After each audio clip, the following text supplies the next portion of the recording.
तो आज की जो मुरली है खेल के ऊपर ही है। तो आप देखेंगे बहुत अच्छी रमणीक मुरली है आज की। तो बाबा कह रहे हैं आज बाप दादा अपने सर्व तपस्वी राज बच्चों को देख रहे हैं, तपस्वी भी हो और राज अधिकारी भी हो। तो बाबा जो तपस्या की एक डेफिनेशन देते हैं।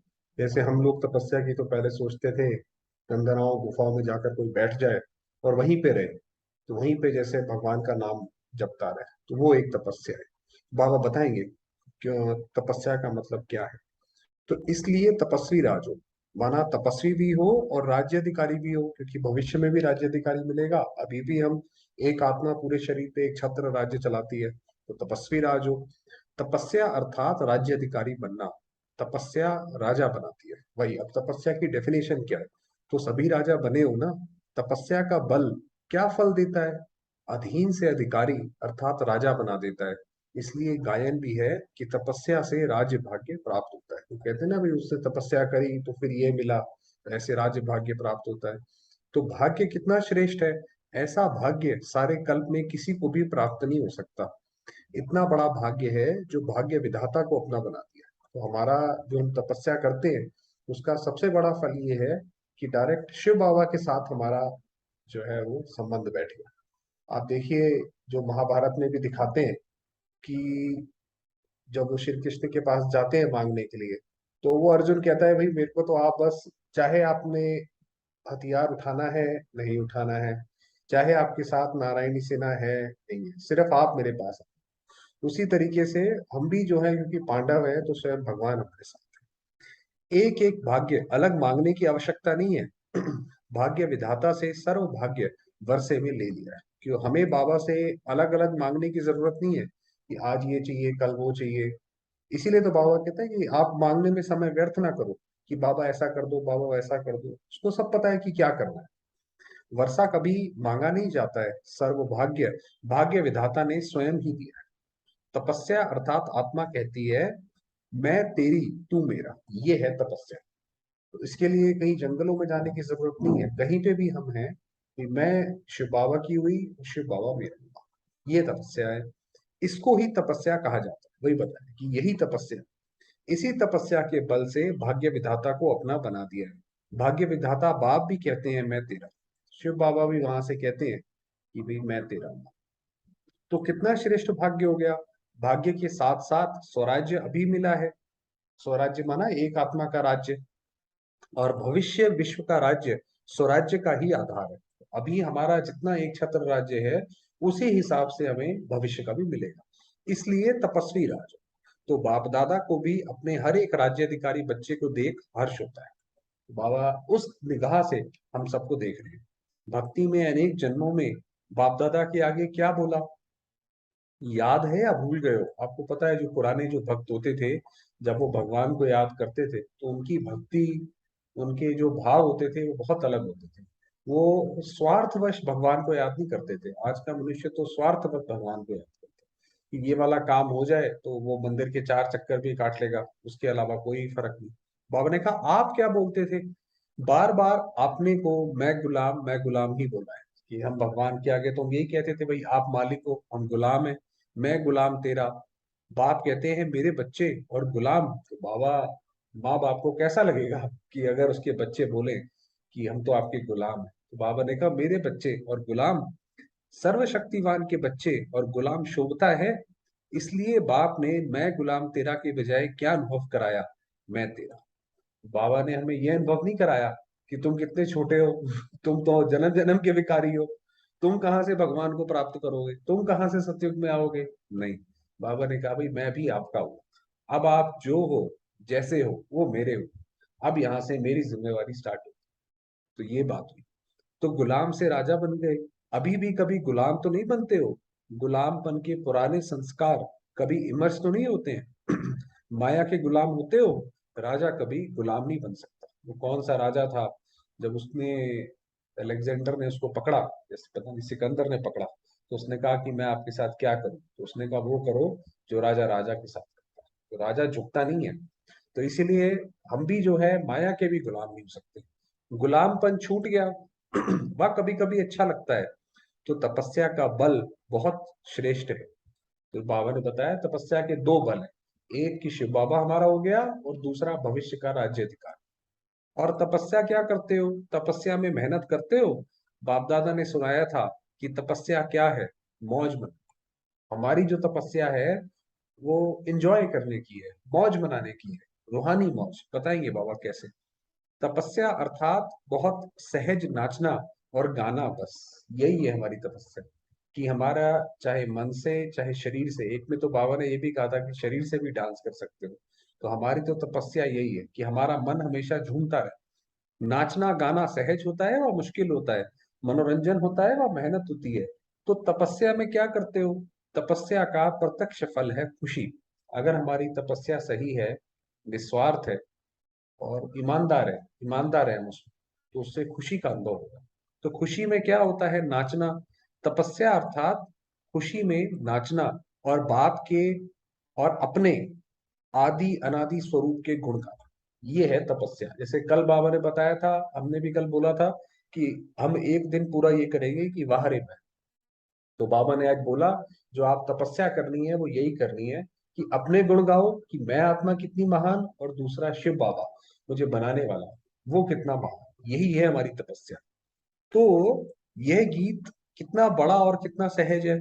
इसमें गला ठीक है व नहीं ठीक है इसकी भी जरूरत नहीं है, क्योंकि ये तो मन की आवाज है, ये तो मन के साज है कि मैं आत्मा कैसी हूँ और शिव बाबा कैसा है। निरंतर ये गीत गा सकते हो, निरंतर खुशी में नाचते रहो। तो तपस्या का अर्थ क्या हुआ, नाचना और गाना कितना सहज है। माथा भारी उसका होता है जो छोटी सी गलती करते हैं। अब बाबा बताएंगे गलती क्या है। ब्राह्मण जीवन में कभी किसका माथा भारी हो नहीं सकता। हॉस्पिटल बनाने वालों का माथा भारी हुआ, आपको पता है जो बाबा के यहाँ माउंट आबू राजस्थान में कितने सारे प्रेमिसेस हैं, ज्ञान सरोवर, शांतिवन, पांडव भवन, ग्लोबल हॉस्पिटल, म्यूजियम, बहुत सारे हैं। मगर वो सारे के सारे, ऐसा नहीं हुआ कि कोई बहुत बड़ा बाबा का बच्चा आया जिसके पास धन बहुत था और उसने आकर दान किया और एकदम से खड़ा हो गया। कोई भी जो है बिल्डिंग ऐसे नहीं बनी। सारे बाबा के जो गरीब बच्चे थे, हर एक ने अपना कड़ा कड़ा लगाकर, किसी ने रुपए 2 रुपए, किसी ने ईंट भेजी, कुछ भेजा, ऐसे ऐसे करके जो है हुआ। और उतना ही आया जितना लगना था, उससे ज्यादा नहीं आया, उससे कम नहीं आया। तो बाबा कह रहे हैं जो हॉस्पिटल बना उससे माथा भारी हुआ। ट्रस्टी सामने बैठे हैं ना, माथा भारी है। जब करण करावनहार बाप है तो आपको क्या पूछे।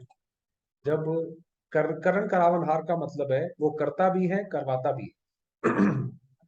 तो जब करण करावनहार बाबा हमारे साथ है, वो हर चीज में हमें बता भी रहा है और खुद हमें मदद भी कर रहा है, सपोर्ट भी कर रहा है, तो फिर हमें किस चीज की चिंता है। ये तो निमित्त बनाकर भाग्य बनाने का साधन बना रहे हो। वो जैसे बाबा बताते हैं कि जैसे बर्थडे पे बच्चे से केक कटवाते हैं, तो वो छोटा बच्चा होता है, वो तो चाकू भी नहीं पकड़ सकता और उसको पकड़ाते भी नहीं है। तो वो तो बस जैसे उसका हाथ लगा देते हैं और काटते माँ बाप है। तो जैसे ये हो जाता है कि बच्चे ने काटा। उसी तरीके से ये जितनी भी सेवा के कार्यक्रम है, ये तो बाबा कहते हैं इससे हुए ही पड़े हैं। इसमें तो बस आप हाथ लगाते हो तो जैसे आपका भाग्य बन जाता है।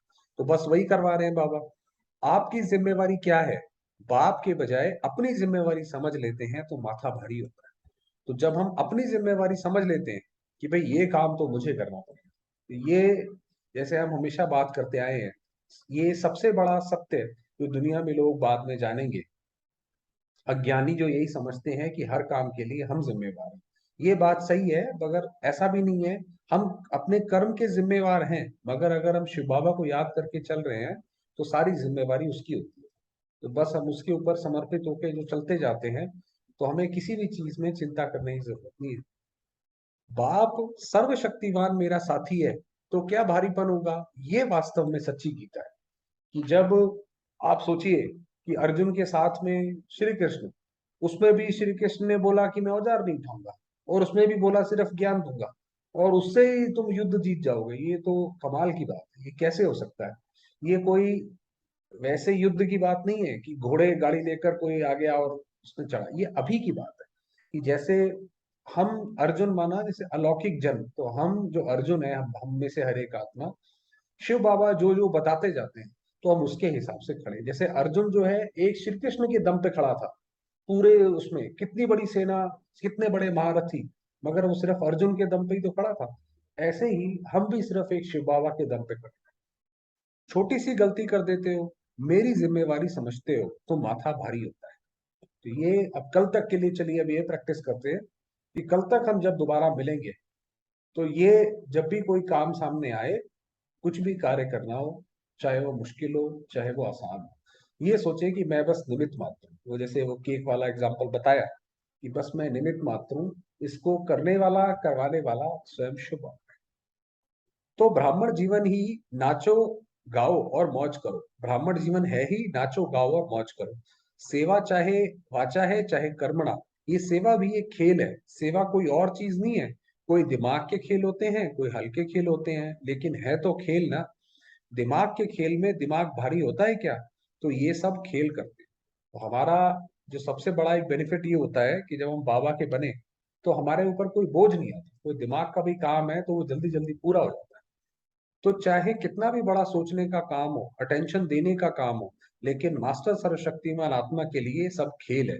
ऐसे है कि खेल खेल में वो कर दे। वह थोड़ा थोड़ा करते करते थक जाते हो। मेजॉरिटी अथक बनते हो, लेकिन कभी कभी थोड़ा थक जाते। यही योग का प्रयोग सर्व खजानों को, चाहे समय, चाहे संकल्प, चाहे ज्ञान का खजाना, वह स्थूल तन भी, अगर योग के प्रयोग की रीति से प्रयोग करो, तो हर खजाना बढ़ता रहेगा। तो माना जो हमारे सामने कोई भी ऐसा कार्य आए, तो उसमें जो हमारे पास बाबा ने ज्ञान के खजाने दिए हैं, चाहे हमारा ये शरीर है, कुछ भी जो भी हम उसके अंदर एफर्ट इन्वेस्टमेंट करते हैं, वो अगर योग के बाउंड्री में, जैसे अभी ये भी तो योग का प्रयोग ही है ना, जो ये भी बात करी कि भाई कल तक जो है निश्चिंत रहेंगे कि करण करावनहार शिव बाबा है, तो बाबा ने कहा हर खजाना बढ़ता जाएगा। इस तपस्या वर्ष में योग का प्रयोग किया है ना? क्या प्रयोग किया है? इस एक एक खजाने का प्रयोग करो। कैसे प्रयोग करो? अब बाबा बता रहे हैं, कोई भी खजाने को कम खर्चा और प्राप्ति अधिक। क्या मतलब हुआ कि हम जैसे कोई हमारे सामने कार्य आए, हम उसके अंदर बहुत सारे संकल्प चला दें, शुभ संकल्प, और काम हो नहीं रहा है जी। तो ऐसे नहीं कि शुभ संकल्प भी कम हो और उसमें टिक जाए। बार बार अपने मन को हिलाएंगे। एक शुभ संकल्प ले लिया कि शिव बाबा करण करावनहार है, मेरी कोई जिम्मेवारी नहीं, मैं तो निमित्त हूँ। शिव बाबा ने बोला है उतना करके बाहर आए। तो ये एक ही संकल्प और उससे सिद्धि। ऐसा नहीं कि बहुत सारे हम संकल्प कर, तो वो है कम खर्चा। मेहनत कम, सफलता ज्यादा। इसी विधि को प्रयोग करो। जैसे समय को व संकल्प को उठाओ, यह श्रेष्ठ खजाने है ना। तो संकल्प का खर्च कम हो, लेकिन प्राप्ति ज्यादा हो। तो वो बताया कि संकल्प हम किसी भी कार्य में कम से कम लगाएं और वो काम जल्दी पूरा कर लें। दुनिया में कोई चीज, कोई व्यक्ति काम करते हैं 100 संकल्पों में करते हैं, तो हम वो 50-60 में कर पाए। ये बाबा ने बोला। जो साधारण व्यक्ति 2-4 मिनट संकल्प चलाने के बाद, सोचने के बाद सफलता या प्राप्ति कर सकता है, वह आप 1-2 सेकंड में कर सकते हो। वही बताया आपने कि जो 4 मिनट में कर सकता है, वो हम 1 सेकंड में कर सकते हैं। तभी तो आप देखेंगे कि जो ये अंत में जो बाबा कहता है कि जैसे भूकंप आएगा, कुछ आएगा, और आपके पैर अपने आप ही उस तरफ चल पड़ेंगे। तो क्योंकि हम हमारी एफिशिएंसी, जो देवताओं की जो संकल्प शक्ति है, वो इतनी महान है, इतनी जल्दी जल्दी कार्य करते हैं, तभी वो हर चीज से बच के निकल जाते। तो तभी वो हमारे अंत में काम आए। जिसको साकार में भी ब्रह्मा बाप कहते थे कम खर्चा बाला नशीब, तो ब्रह्मा बाबा उसको कहते थे कम खर्चा बाला नशीब। खर्चा कम से कम हो, चीज बढ़िया से बढ़िया हो। खर्च कम करो, लेकिन प्राप्ति 100 गुणा हो। वही इसका दूसरा यही है कि हमारे संकल्प किसी भी कार्य में कम से कम हो। माना जितने जरूरी है उतने ही लगे। इससे क्या होगा? जो बचत होगी, चाहे समय की चाहे संकल्प की, तो बचत को औरों की सेवा में लगा सकते, तो फिर हम वो कहीं और सेवा कर सकेंगे। दान पुण्य कौन कर सकता है? जिसको धन की बचत होती है। अगर अपने प्रति लगाने जितना ही कमाया और खाया, तो दान पुण्य कर नहीं सकेगी। अगर हम अपने में ही लगे रहते हैं कि हमारी अवस्था बन जाए, हम ही पहले शांत हो जाए, बहुत बड़ी बात है, तो हम सेवा कैसे करें? बाबा ने बताया ना, सेवा करने के लिए तो अपने पास एक्स्ट्रा होना चाहिए। भाई हम किसी के पास धन ही नहीं है, वो किसी को कहाँ से दान देगा? तो योग का प्रयोग यही है। कम समय में रिजल्ट ज्यादा, कम संकल्प से अनुभूति ज्यादा हो, तभी हर खजाना औरों के प्रति यूज कर सकेंगे। ऐसे ही वाणी और कर्म, कम खर्चा और सफलता ज्यादा, तभी कमाल गाई जाती है। तो माना जो हम शब्द बोलते हैं, जो हम कर्म करते हैं, उसमें भी अर्थ हो। ऐसा नहीं है, दुनिया में तो लोग मजाक के नाम पे पता नहीं कितनी देर दिन भर ही बोलते रहते हैं। ऐसा नहीं, हमारा जो बोल हो, या तो उससे हमें फायदा हो या दूसरे को फायदा हो, या तो उसकी स्थिति ऊपर जाए या हमारी स्थिति ऊपर जाए। तो हमारे बोल और कर्म ऐसे हो। बाप दादा ने कमाल क्या की, कितने थोड़े समय में क्या से क्या बना दिया। आप देखिए, ये सृष्टि चक्र 5,000 वर्ष का, उसके अंदर हम आत्माओं ने 63 जन्म जो है अलग अलग द्वापर कलयुग में ना जाने क्या क्या किया। और उसके बाद जब बाबा आते हैं, छोटे से 100 वर्ष के युग में मनुष्य से देवता बना देते हैं। ये कमाल की बात है। और ये 100 वर्ष, कोई हर एक आत्मा हम में से 100 वर्ष तो नहीं रहती है, कोई आत्मा 20, 25, 40, 50 रहती होगी, बहुत ज्यादा से ज्यादा। उसी में ही वो देवता बन जाती है। तो बाबा ने यही किया ना। तब तो कहते हो कमाल कर दी। एक का पदम गुणा प्राप्ति का अनुभव करते हो, तब कहते हैं कमाल कर दिया। तो जैसे बाप दादा का खजाना प्राप्ति और अनुभूति ज्यादा कराता है, ऐसे आप सब भी योग का प्रयोग करो। सिर्फ ये गीत नहीं है कि बाबा आपने कमाल कर दिया, ये गीत है, कल चलाएंगे ये वाला, कि बाबा आपने कमाल कर दिया। तो आप भी कमाल करने वाले हो। वही आप देखिए, पूरी मुरली आपस में जैसे एक धागे में पिरोई हुई है। बाबा ने ये बोला था, तपस्या क्या है? अपने बारे में अपने गुण गाना और मेरे गुण गाना, माना शिव बाबा के गुण गाना। तो बाबा ने कहा आप भी कमाल करने वाले हो, करते भी हो, लेकिन तपस्या के चलते हुए समय में मेजोरिटी की रिजल्ट क्या देखी, वो अगली बार बताएंगे। चलिए, समय हुआ है, थोड़ी देर बाबा को याद।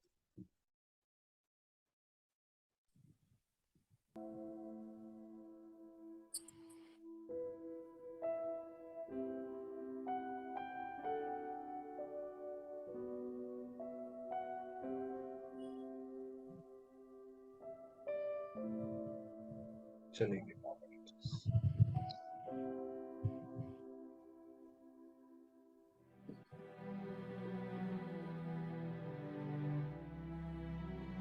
मैं ज्योति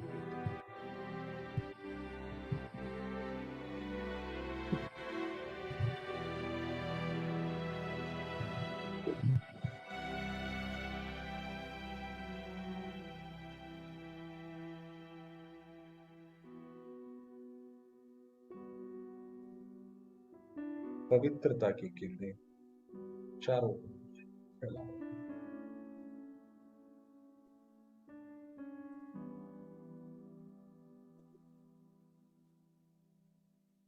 इस शरीर को, सारे वातावरण,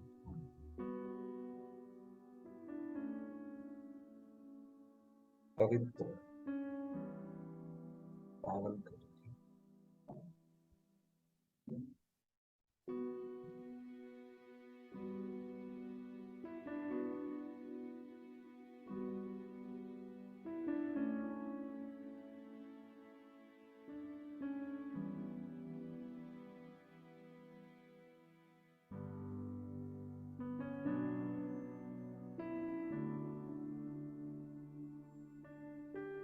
मैं महान,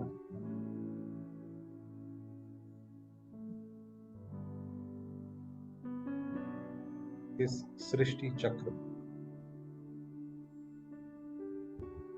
मेरा विशेष पार्ट है।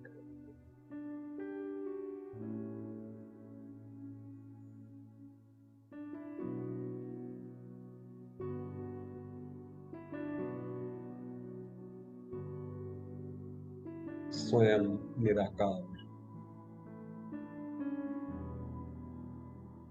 परम पिता परमात्मा,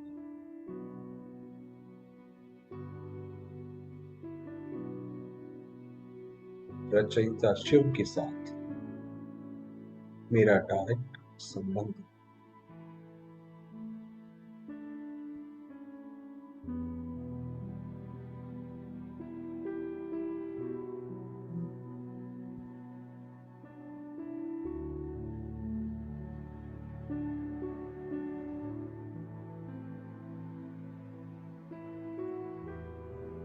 देखेंगे निज आत्मा को परम धाम।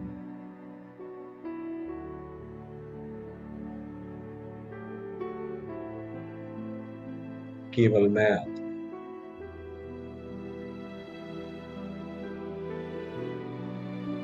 चारों ओर दिव्य लाल प्रकाश।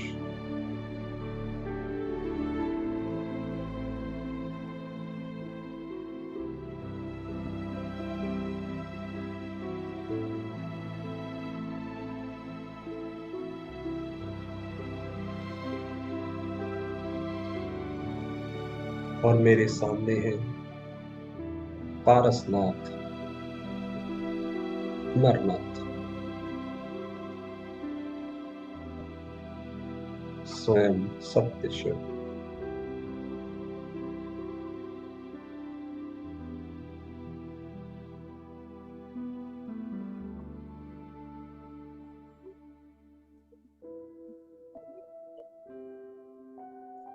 प्यारे बाबा की अनेकानेक किरणें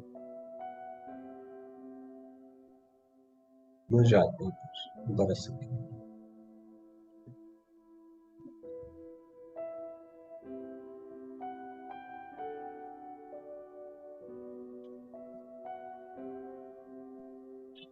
मैं आत्मा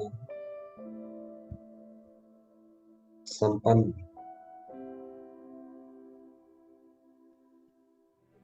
संपूर्ण अवस्था में।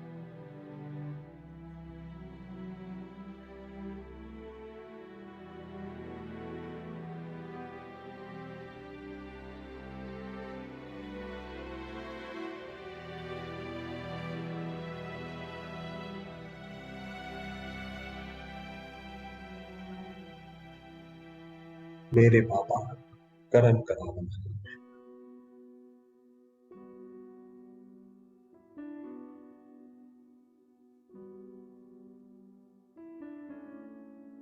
उनका गीता ज्ञान प्राप्त कर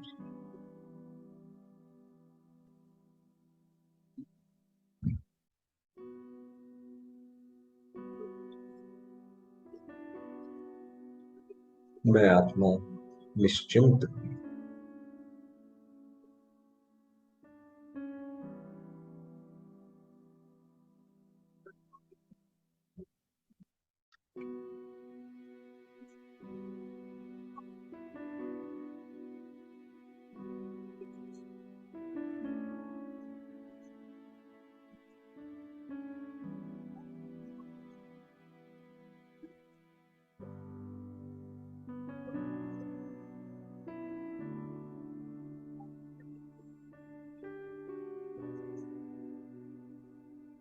सर्व चिंताओं से मुक्त हुई।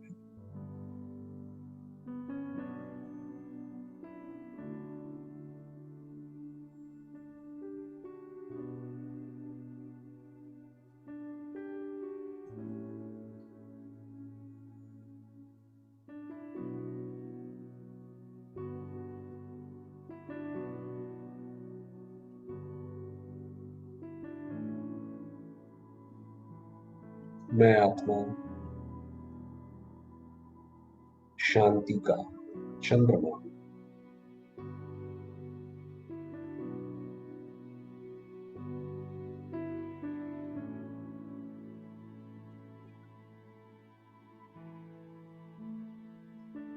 शांति सूर्य की किरणों को सारे संसार में फैला रहे।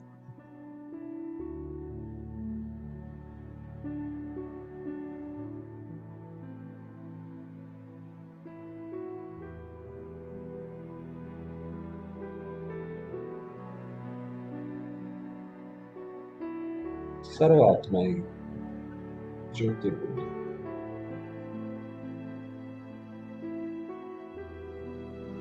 शांत,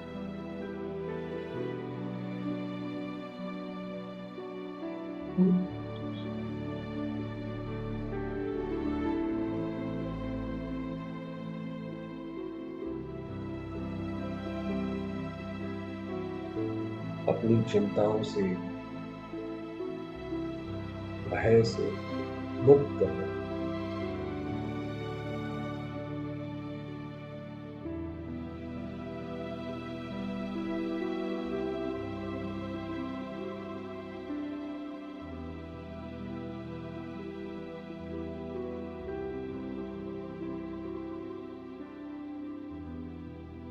एक प्रभु की ओर आकर्षित हो।